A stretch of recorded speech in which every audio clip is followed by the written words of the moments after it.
¿Qué pasa, titanes? ¿Cómo andáis? Me había mandado mi amigo Joao de Natural Garage Training un vídeo de unos maestros, una exhibición de unos maestros japoneses de Budo del antiguo, del auténtico, una exhibición de Kusari Kama, que es un arma tradicional que consiste en una hoz unida a una cadena y terminada con una bola de piedra. Esto es un arma muy complicada de usar. A mí nunca se me dio bien. Nunca, porque hay que ser capaz de generar una inercia en la bola, lanzar y poder enganchar diferentes partes del oponente, desde brazos, la espada, las muñecas, y luego está la vertiente horizontal, paralela al suelo, para enganchar el cuello, o enganchar las manos cuando están arriba, las dos, etcétera. Entonces requiere muchísima práctica, y yo personalmente fue una cosa que se me trabó mucho cuando estudiaba UA. Y una vez que está trabado, tienes la hoz. Y con la hoz, pues puedes atacar, bloquear, etcétera, ¿no?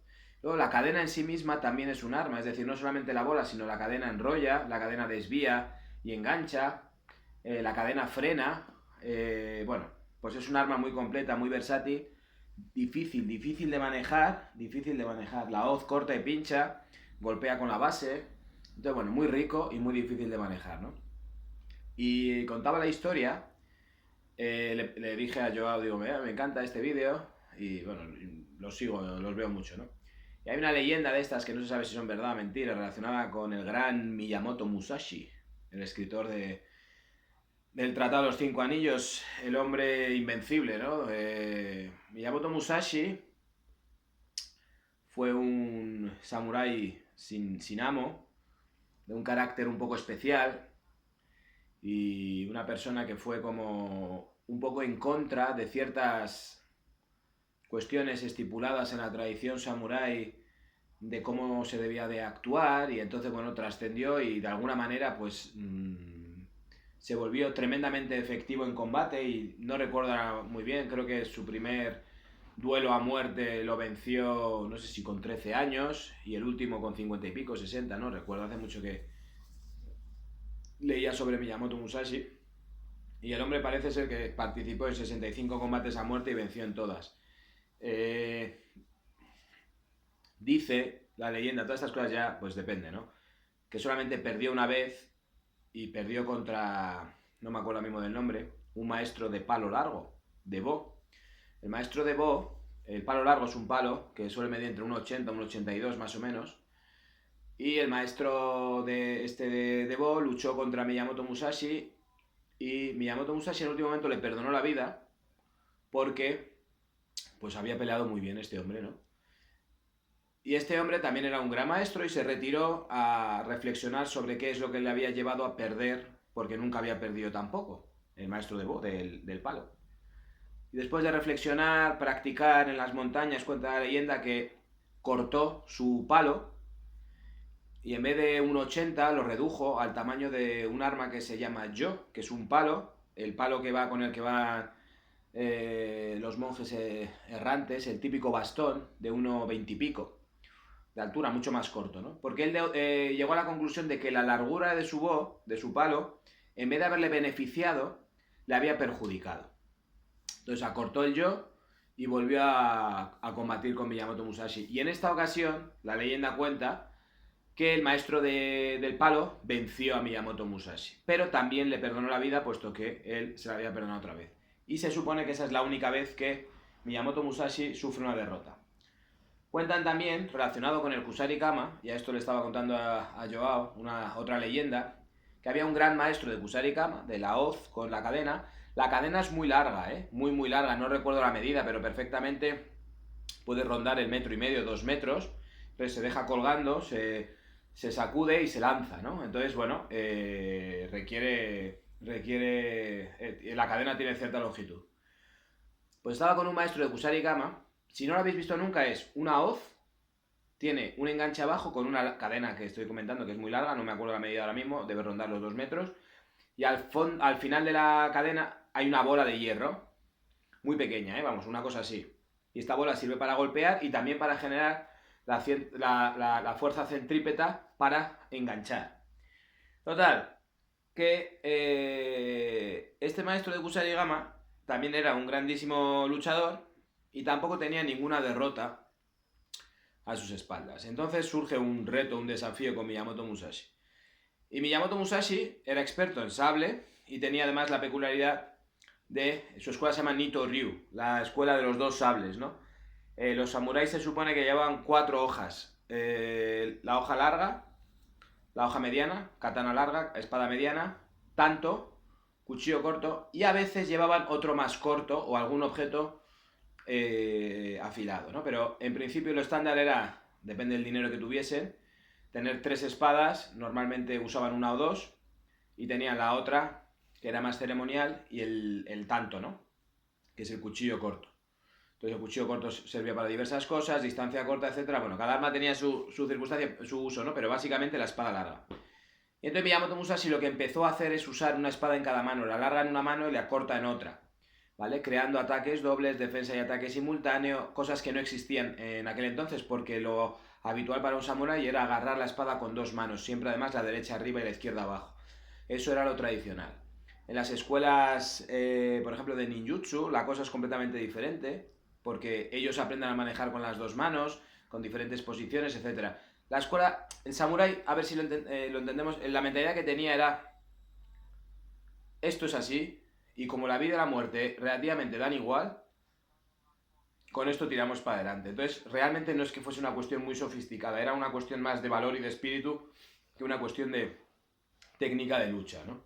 Miyamoto Musashi lo que hizo fue meter un poco de ingenio, ¿no? Era, aparte de mucho valor y mucho coraje, meter una gota de ingenio, ¿no? Y lo que hizo fue empezar a usar las 2 espadas a la vez y sacar ventaja de tener 2 hojas en la mano activas a la vez.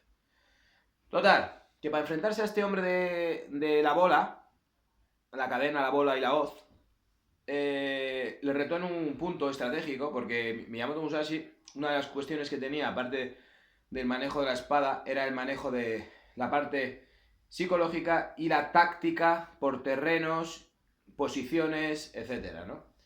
Total, que lo que. Y también una cuestión emocional, manejaba mucho las emociones del adversario, tenía muchas tretas para descolocar al adversario, etcétera. Entonces, todo lo que podía ser usado en ventaja, él lo usaba. Para él no había deshonor en usar ciertas tretas para vencer, ¿no?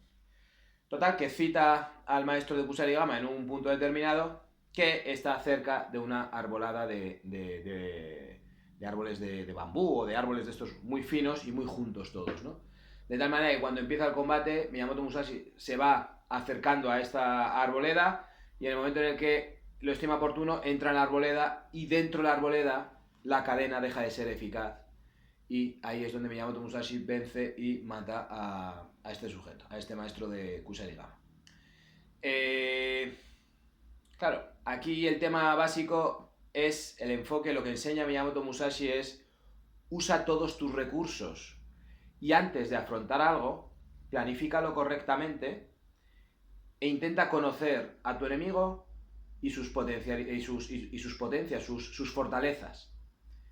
Y luego es muy importante conocer las fortalezas de uno y las debilidades de uno, y más cuando se ponen en correlación con otros.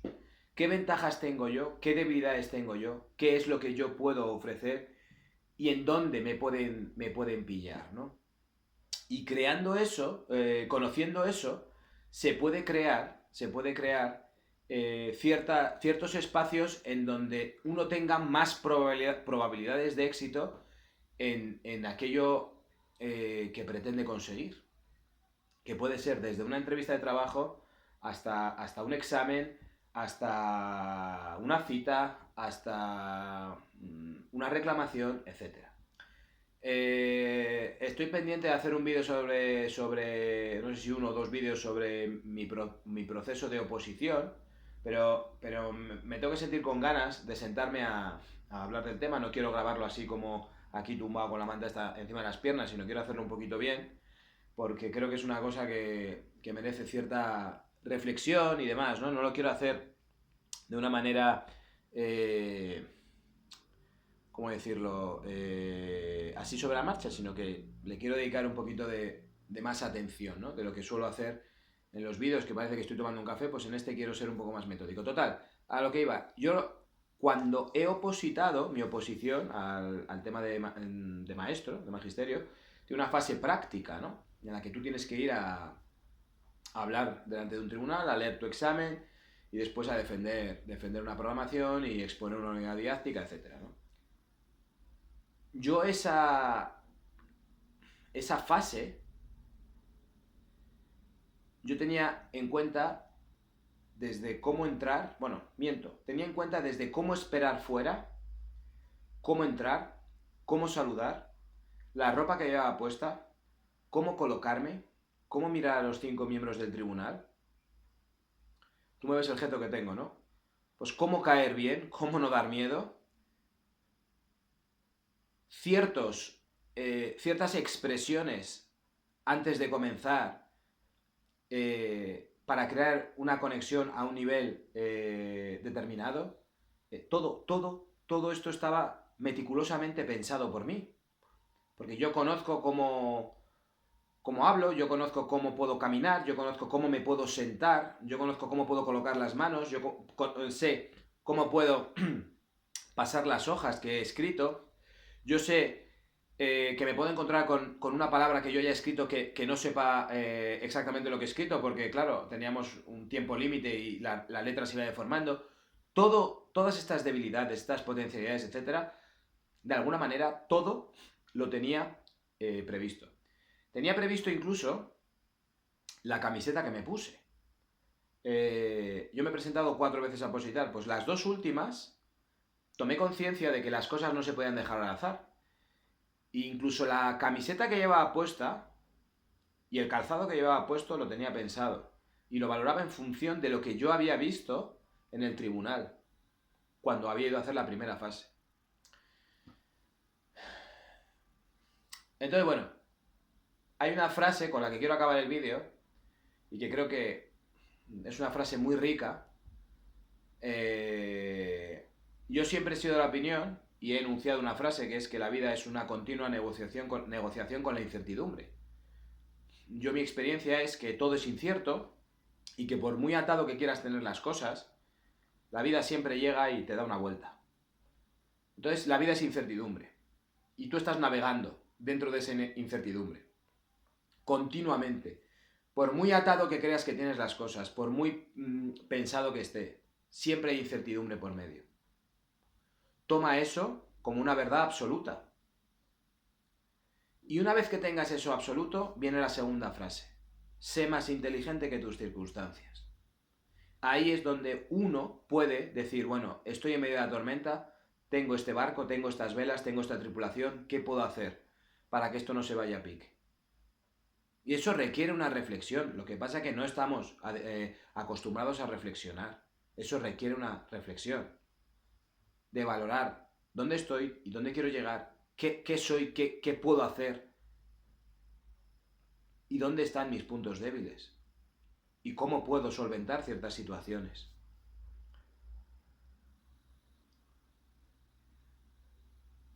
Hay una realidad, es que, bueno, vosotros no me conocéis en persona, ¿no? Pero bueno, yo tengo un aspecto físico y de rostro y demás, que yo soy consciente de que para una clase de primaria, para el típico maestro de primaria, tú vas a un colegio de primaria y lo normal es que veas mujeres, un hombre por cada 5 mujeres, ese promedio más o menos.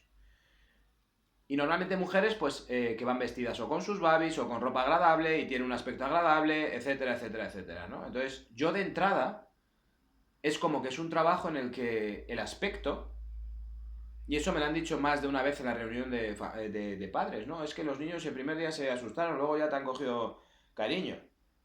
Yo soy consciente de eso completamente.